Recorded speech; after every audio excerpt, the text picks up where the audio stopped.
दोस्तों नमस्कार। आप सबका पुनः स्वागत है सतरंग पर। आज की कहानी का शीर्षक है कर्तव्य पालन। बात पुरानी है। समुद्र मार्ग से नौका द्वारा विदेश व्यापार करने वाला एक व्यापारी था। संयोग से उसे व्यापार में सदैव लाभ हुआ। घाटा क्या होता है यह उन्होंने कभी जाना ही नहीं। अपने व्यापार से जब उसने विपुल संपदा इकट्ठी कर ली तो एक दिन उसके अभिन्न मित्र ने बातों ही बातों में उनसे कहा, बलभद्र, तुम दिन रात समुद्र की गोदी में खेलते हो। तुम्हें तो तैरने की कला में अवश्य ही प्रवीण होना चाहिए, जबकि तुम बिल्कुल ही तैरता नहीं। बात आपकी सही है मित्र, किंतु तैरना सीखने के लिए मेरे पास समय कहाँ।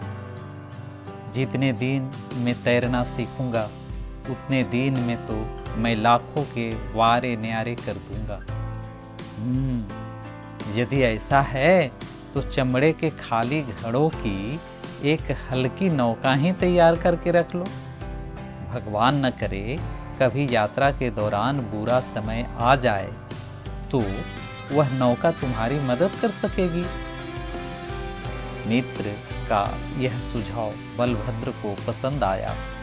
अगली यात्रा पर जाते समय वह ऐसी नौका तैयार कराकर अपने साथ ले गया। उस यात्रा में उसने पहले ही सब खेपों से अधिक धन भी कमाया। प्रसन्नता में सराबोर होकर वह लौट रहा था। अभी वह आधा सफर ही तय कर पाया था कि अचानक समुद्र में तूफान आ गया। नाविकों ने अपनी नौका का संतुलन बनाए रखने का बहुतेरा प्रयास किया, किंतु वे सफल नहीं हो सके। अंततः वे पानी में छलांग लगा गए। तब बलभद्र को अपनी घड़ों की नौका याद आई। हल्की नौका को समुद्र में छोड़ने के पूर्व वह सोचने लगा, इस खेप में मूल्यवान रत्न कमाए हैं, अपने साथ कुछ रत्न अवश्य ले चलना चाहिए। बस तुरंत उसने कुछ वजनदार थैलियों को उठाकर छोटी नौका में भर लिया और उसके बाद स्वयं भी उसमें चढ़ गया। पर भला उस हल्की सी नौका की इतनी सामर्थ्य कहाँ थी जो इतना भार संभालती।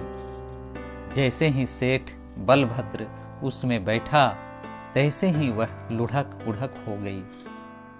सारे रत्नों को रत्नाकार के गर्भ तथा सेठ को अथाह जल में उतारने के बाद नौका फिर पानी के ऊपर उभर आई, किंतु तब अपना कर्तव्य निभाने के कारण वह प्रसन्न चित्त और प्रफुल्लित थी, बिल्कुल हल्की फुल्की। मनुष्य भले ही अपना कर्तव्य न निभाए, किंतु प्रकृति भला अपना कर्तव्य पालन भूलती नहीं।